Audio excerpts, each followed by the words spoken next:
Hmm.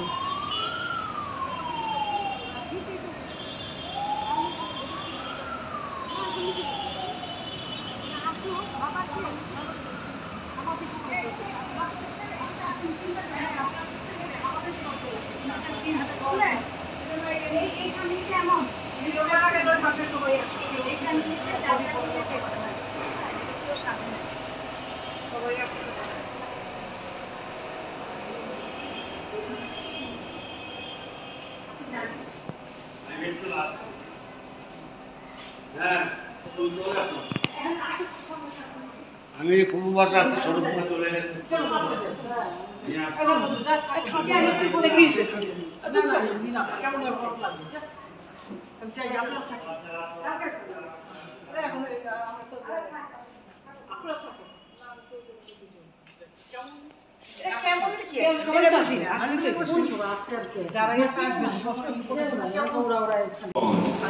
And one day, especially যখন Akbar শরীর খারাপ হওয়া শুরু হলো, gradually he started to decline.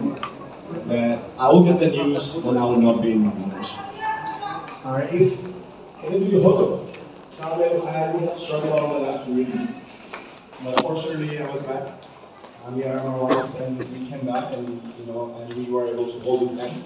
Akbar সাথে কথা বলা শুরু করলাম, and then he basically passed away next day. So we share a lot. Naturally, I don't want to take many of time. I'm not holding. I'm gonna show you. Please pray for his heart, soul, for the family. We all go through this. No matter how prepared, I don't know to accept it, but we don't be prepared to accept it. Anyway, I'm going to do this.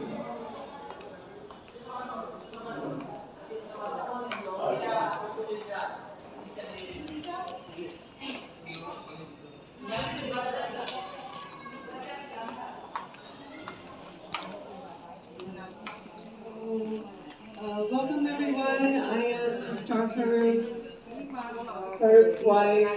I have lived in Bangladesh for almost half of my life, 25 years. I lived in this home for 10 years, and as they call it,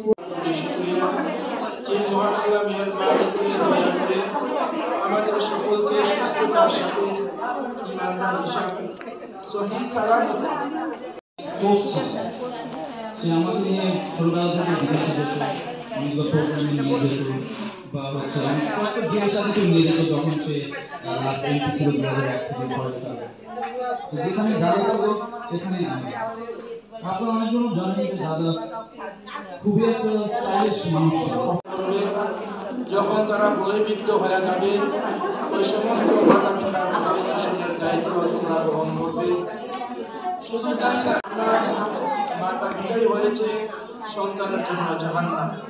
তার ব্যাখ্যা কি? ইয়া রাসূলুল্লাহ ইয়া হাবিবাল্লাহ, আল্লাহ রাসূল বলেন, মাতা পিতার খেদমত করে যদি কেউ মাতা পিতাকে সন্তুষ্টি করতে পারে, তাহলে তাদের রাজি খুশির মাধ্যমে আল্লাহও ওই বান্দার উপর রাজি খুশি হয়ে যাবে, এবং আল্লাহ যে বান্দার উপর রাজি খুশি হবেন সেই বান্দার জন্য জান্নাত ওয়াজিব। এই কারণে বললেন মাতা পিতা তোমার জান্নাত, মাতা পিতা তোমার জাহান্নাম। এখন যদি কেউ মাতা পিতার সাথে খারাপ আচরণ করে, অসৎ আচরণ করে, মাতা পিতার দেখাশোনা কেউ না করে এবং তাদের সাথে ওয়াজআলনা লিল মুত্তাকিনা ইমামা, মাওলাই কারীম আল্লাহ, আজকে যে আমরা অনুষ্ঠান করেছি তোমার তো জানার বাকি নাই। ইয়া আল্লাহ, সাবেক এমপিএসএ খালেদ সাহেব দুনিয়া থেকে চলে গেছে মাওলা। আল্লাহ, ওনার রূহের মাগফিরাতের উদ্দেশ্যে আল্লাহ আমরা দোয়ার অনুষ্ঠান করেছি, মেহেরবানি করে তোমার বান্দাকে তুমি মাফ করে দাও। ইয়া আল্লাহ, উনি দেশের জন্য, জাতির জন্য যে উন্নয়ন কাজ করে গেছে মাওলা, আল্লাহ মসজিদ মাদ্রাসা করে গেছে, যে কাজটা তোমার নিকট পছন্দনীয়, এই কাজের উসিলা করে তোমার বান্দাকে তুমি মাফ করে দাও।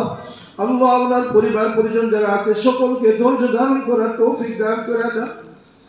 আল্লাহ, বাবার মোহাব্বত সন্তানরা বুকে চাপা দিয়ে রাখতে পারে।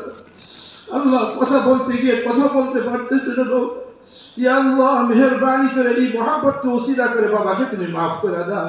কোরআন খতম হয়েছে, তাসবিহ খতম হয়েছে, আল্লাহ সূরা ইয়াসিন সূরা মুলকের খতম হয়েছে, এই সবটুকু ওনার রূহের মাগফিরাতে তুমি পৌঁছাইয়া দাও আল্লাহ।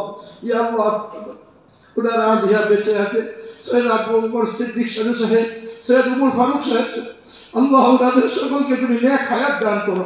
আল্লাহ সন্তান হয়ে মার খেদমত করার তৌফিক দান করে দাও।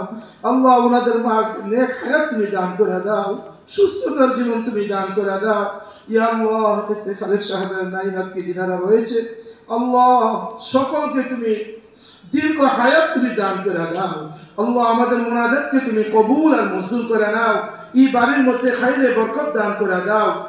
সূত্রামি থেকে হিংসা থেকে সমস্ত খারাপ ইয়ের থেকে তুমি বাড়িকে তুমি হেফাজত করো।